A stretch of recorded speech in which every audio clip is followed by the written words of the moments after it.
ಯಾವುದೇ ಪ್ರಾಣಾಯಾಮದಲ್ಲಿ 4 ಹಂತಗಳು ಇರುತ್ತವೆ.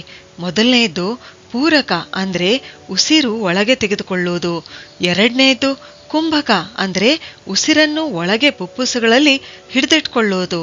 ಮೂರನೆಯದು ರೇಚಕ ಅಂದ್ರೆ ಹಿಡಿದಿಟ್ಟುಕೊಂಡಿರ್ತಕ್ಕಂಥ ಉಸಿರನ್ನು ಹೊರಗೆ ಬಿಡೋದು, ಎಕ್ಸಲೇಷನ್ ಅಂತ ಹೇಳ್ತೀವಿ.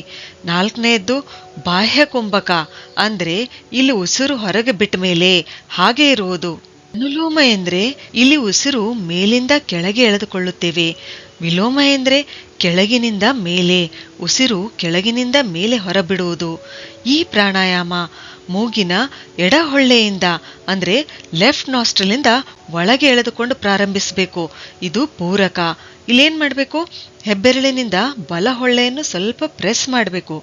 ಇಲ್ಲಿ ಎಡಹೊಳ್ಳೆಯಿಂದ ಯಾಕೆ ಪ್ರಾರಂಭಿಸ್ತೀವಿ ಅಂದ್ರೆ ಇದು ಚಂದ್ರನಾಡಿ ಅಂದ್ರೆ ಇಡಾಗೆ ಸಂಬಂಧಿಸಿ